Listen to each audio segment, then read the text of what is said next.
다크한 나이트메어 출발합니다. 2011년 4월 경북 구미의 한 원룸 단지 복도는 낡은 형광등이 깜박이며 불안한 그림자를 만들고 있었어요. 서연은 퇴근길에 택배 상자를 들고 집으로 들어서려는 순간 낯선 남자가 그림자처럼 다가왔죠. 차갑게 번뜩이는 칼끝이 목덜미를 스치며 들이밀렸고 본능적으로 손을 뻗어 막아내자 손바닥에 날카로운 통증이 번졌어요. 금세 피가 흘러내리며 바닥에 떨어졌죠. 숨소리는 거칠게 흔들렸고 그 남자에게서 풍겨오는 지독한 악취가 코를 찔렀어요. 서연은 저항할 틈도 없이 팔이 비틀리며 계단 위로 강제로 끌려갔어요. 피범벅이 된 손끝을 부여잡은 채 서연은 두려움 속에 방 안으로 내던져졌어요.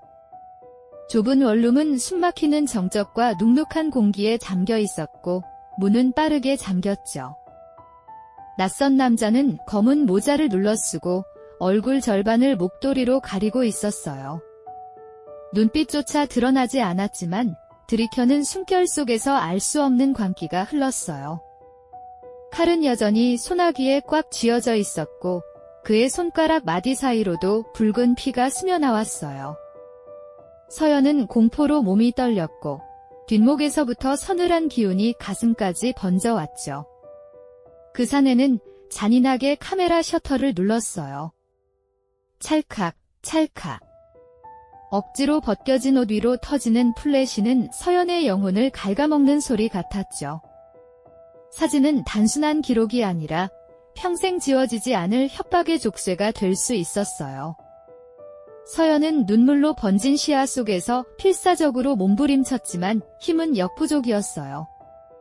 그때 현관문이 열리며 낯익은 발소리가 복도에서 방 안으로 밀려 들어왔어요. 민수, 그녀의 예비 신랑이었죠. 민수의 눈동자가 방 안을 스친 순간 그는 눈앞의 광경을 이해할 수 없어 숨이 막히듯 경직됐어요. 멈춰. 민수의 목소리는 울분이 폭발한 것처럼 터져나왔어요. 그는 한순간도 망설이지 않고 달려들었죠. 좁은 방 안은 순식간에 격투장이 되었고 벽에 걸린 시계가 흔들리며 덜컹거렸어요. 서연은 구석에 몸을 웅크린 채 떨고 있었고 두 사람의 몸이 부딪히는 둔탁한 소리와 고함이 뒤엉켜 들려왔어요. 칼날은 계속 번뜩이며 공기를 갈랐고 금속의 차가운 울림이 방 안을 뒤덮었어요. 순간 민수의 몸이 크게 휘청하며 붉은 피가 벽에 튀었죠. 서연은 눈앞이 하얘지며 절망 속에 질식할 듯 숨이 막혔어요. 칼은 깊숙이 민수의 복부를 파고들었어요. 그의 얼굴은 고통으로 일그러졌고 붉은 피가 옷자락을 타고 손끝까지 흘러내렸어요. 서연은 울부짖으려 했지만 목이 메어 아무 소리도 나오지 않았죠. 범인은 욕설을 내뱉으며 황급히 방을 빠져나갔고 현관의 신발과 모자, 그리고 범행 도구인 칼까지 흩어져 있었어요. 그는 맨발로 피 웅덩이를 밟으며 계단을 뛰어내려갔죠. 방 안에는 숨이 끊어져가는 민수와 무너져 내리는 서연만 남았어요. 서연은 떨리는 손으로 전화기를 움켜쥐고 112를 눌렀고 울음 섞인 비명 같은 목소리가 수화기를 타고 번져나갔어요. 서연의 신고가 접수되자 구미 경찰서 강력팀과 과학수사팀이 긴급 출동했어요. 단순한 우발 사건이 아니라 예비 신랑이 흉기에 찔려 절명한 살인사건이라는 점에서 모든 인력이 소집됐죠. 총 45명의 수사인원이 현장으로 몰려들었고 골목은 순식간에 사이렌과 무전음으로 뒤덮였어요. 형사들은 현관에 널브러진 칼과 신발, 검은 모자를 확보했어요. 흩뿌려진 피는 피해자의 것인지 아니면 범인의 것인지 알 수 없었어요. 무엇보다 범인이 흘린 혈흔이 있다면 DNA를 통해 반드시 추적할 수 있으리라 확신했죠. 현장은 처참했어요. 서연의 손바닥엔 깊게 베인 상처가 남아있었고 방 안에는 민수의 피가 강처럼 번져 있었어요. 형사들은 현장을 꼼꼼히 살피며 혈흔을 채취하고 지문을 확보했어요. 모자 안쪽에는 머리카락이나 피부세포가 남아있을 가능성이 컸고 운동화 밑창에는 진흙과 먼지가 그대로 묻어 있었죠. 수사관들은 각각의 흔적을 채집해 봉투에 담으며 국가수사본부로 의뢰했어요. 범인은 계획적이지 못한 채 흔적을 잔뜩 남기고 달아난 셈이었어요. 그러나 그가 어디로 사라졌는지는 미궁속이었죠. 형사들은 남겨진 신발에 주목했어요. 검은색 찍찍이 운동화는 고급 제품이 아니었어요. 시중 노점상에서도 흔히 볼 수 있는 5만 원대 중저가 신발이었죠. 모자 역시 10,000원 남짓이면 구입 가능한 흔한 제품이었어요. 범인이 특별한 경제적 여유가 없는 인물일 것이라는 추정이 이어졌어요. 더구나 신발을 벗은 채 맨발로 달아난 점은 노동 환경에 익숙한 사람일 가능성을 암시했어요. 노무자일 가능성이 높다. 형사 중 한 명이 짚은 추론은 빠르게 팀 전체에 공유되었고 수사의 방향이 조금씩 좁혀지기 시작했죠. 서연은 병원으로 옮겨졌지만 충격에서 벗어나지 못했어요. 그녀의 증언은 사건 실마리를 푸는데 중요했어요. 그녀는 떨리는 목소리로 박쥐가 심하게 났다고 말했어요. 가까이 다가올수록 땀과 술 냄새, 세탁되지 않은 옷에 퀴퀴한 냄새가 섞여 있었다는 거였죠. 또한 범인은 검은색 추리닝 차림이었고 얼굴은 목도리로 가려져 있어 알아보기 힘들었다고 했어요. 하지만 손가락이 다쳐 피를 흘린 모습을 분명히 봤다고 했어요. 이 진술은 결정적인 단서였어요. 범인의 피는 반드시 어딘가에 남아있을 것이기 때문이었죠. 수사팀은 반경 100m 이내의 모든 원룸을 탐문했어요. 노무자들이 다수 거주하는 지역이었고 인근에는 구미공단과 사대강 사업 현장이 있어 노동자들이 몰려 있었죠. 형사들은 밤새 문을 두드리며 주민들의 알리바이를 확인했어요.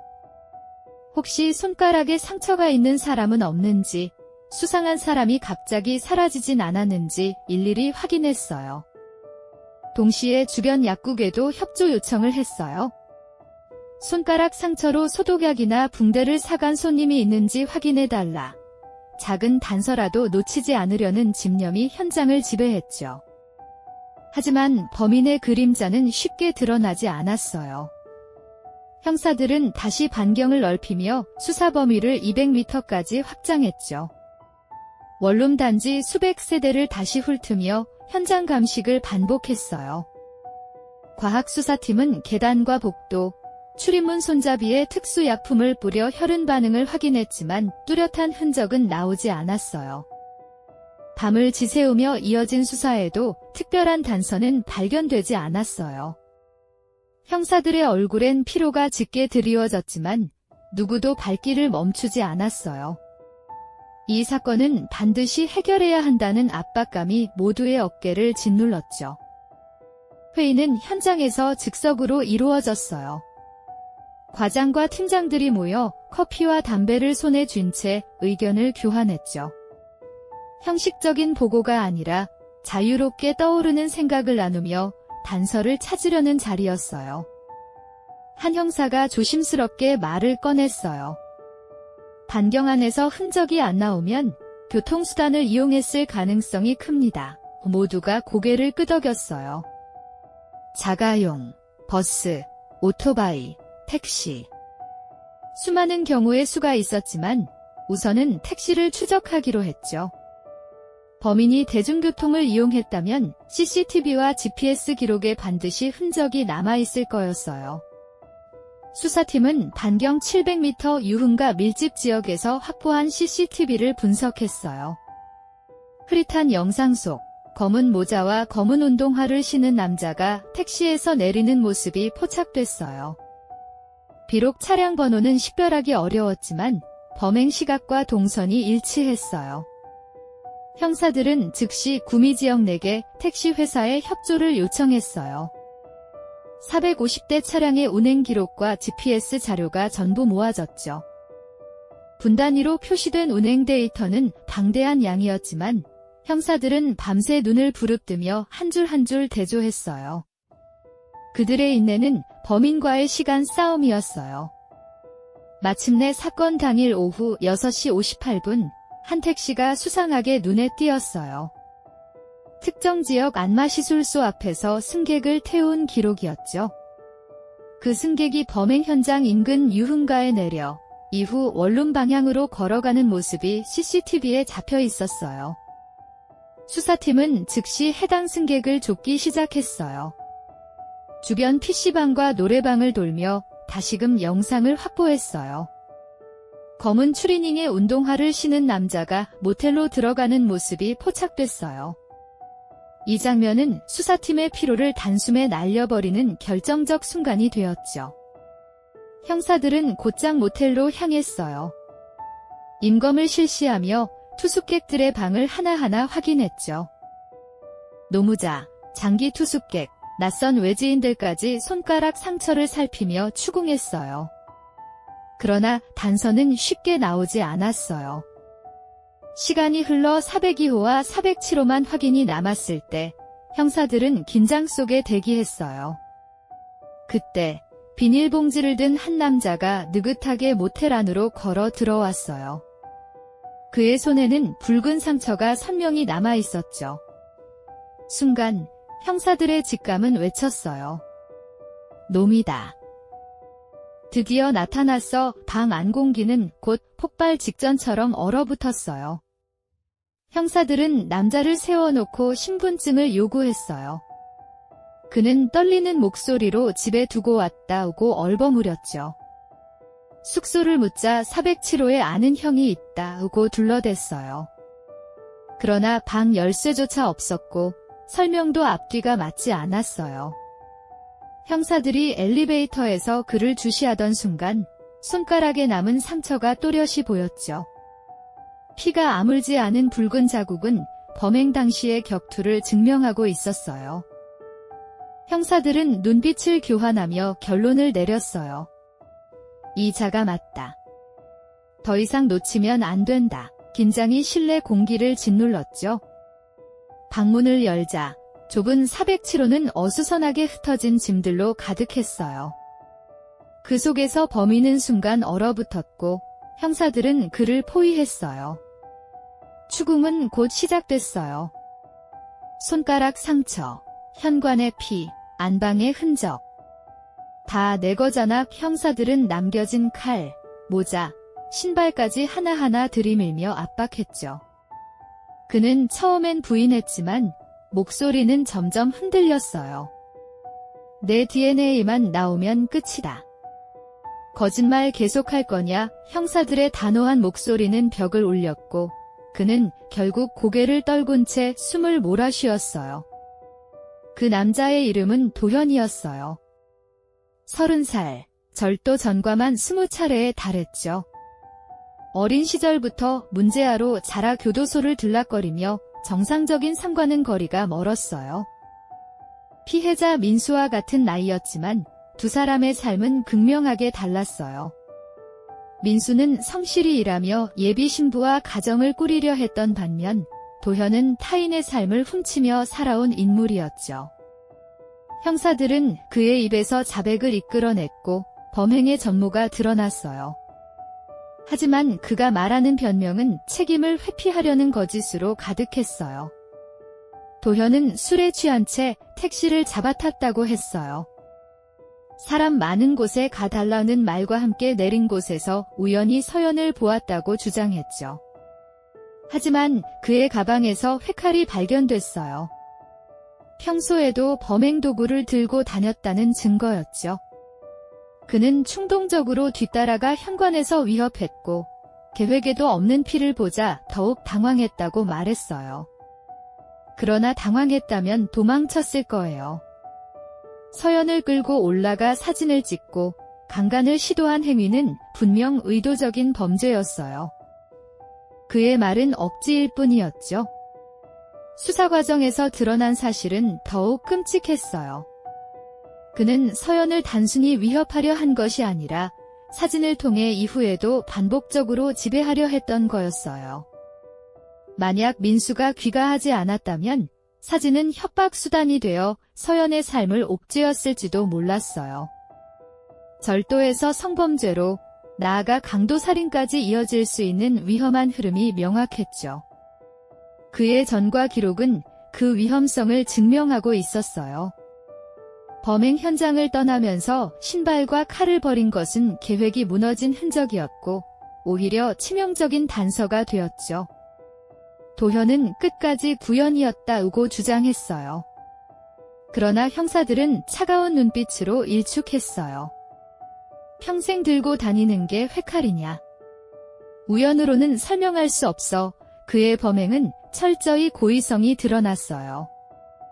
피해자 민수의 상처는 간, 폐, 위를 모두 손상시킬 정도로 깊었어요. 위협이 아니라 살해 목적이 분명했던 거였죠. 그의 주장은 설득력이 없었고 증거들은 하나하나 그를 옥죄어 왔어요. 마침내 그는 더 이상 거짓말을 이어갈 수 없었고 서서히 자백을 내뱉으며 무너져 내렸어요. 자백과 함께 도현은 체포됐고 강도살인과 특수강 간미수 혐의로 송치됐어요. 그러나 수사팀의 마음은 무겁기만 했어요. 피해자 민수는 젊은 나이에 생을 마쳤고 서연은 눈앞에서 사랑하는 사람을 잃었어요. 그녀의 울부짖음은 병원 복도를 메우며 퍼져나갔고 이후 실어증과 외상 후 스트레스 장애로 평생의 상처를 안게 되었죠. 밝게 웃으며 결혼을 준비하던 청춘이 단 한순간의 끝없는 어둠으로 추락한 거예요. 이 사건은 단순한 범죄가 아니라 한 가정을 무너뜨린 비극 그 자체였죠. 사건 이후 구미 시민들은 깊은 충격에 빠졌어요. 평범한 일상 속에서도 예기치 못한 범죄가 얼마나 무섭게 다가올 수 있는지를 보여줬기 때문이었죠. 언론은 연일 묻지마 범죄와 여성 안전 문제를 보도했어요. 그러나 기사 속 문장 몇 줄로는 피해자와 가족이 겪은 고통을 설명하기엔 턱없이 부족했어요. 서연의 삶은 송두리째 뒤흔들렸고 남겨진 가족들의 눈물은 멈추지 않았어요. 경찰은 재발 방지를 위해 야간 순찰을 강화했지만 사람들의 마음속 불안은 쉽게 가시지 않았죠. 형사들은 이 사건을 통해 다시금 다짐했어요. 우리가 늦으면 누군가의 삶은 파괴된다. 현장에 남겨진 작은 흔적 하나라도 반드시 놓치지 않아야 한다는 절실함이 모두의 가슴에 새겨졌어요. 노고 끝에 범인을 붙잡았지만 돌아오지 못한 생명을 떠올리며 뼈아픈 무력감도 함께 남았어요. 그날의 공기, 바닥에 번진 피, 피해자의 절규는 형사들의 기억 속에 지워지지 않는 낙인처럼 새겨졌죠. 그들의 수첩에 기록된 사건 번호는 단순한 숫자가 아니라 젊은 생명의 무게였어요. 이 사건은 우리 모두에게 경고를 남겼어요. 평범한 골목, 낯익은 집 앞에서도 언제든 위험은 찾아올 수 있다는 사실이었죠. 여성들에게는 이어폰을 2개 다 끼지 말고 낯선 기척을 느낄 때는 전화하는 척이라도 하라는 조언이 강조됐어요. 또한 의심스러운 상황에서는 111을 즉시 눌러 주변의 개입을 유도하는 것이 생명을 지키는 길임을 알려줬어요. 민수와 서연의 비극은 단순한 뉴스가 아니라 우리가 반드시 기억해야 할 교훈이었죠. 잊지 말아야 할 사건으로 남겨져야 했어요. 오늘의 다크한 나이트메어는 여기까지입니다. 끝까지 청취해주셔서 감사합니다. 구독과 좋아요로 힘을 보태주시면 큰 응원이 될 거예요.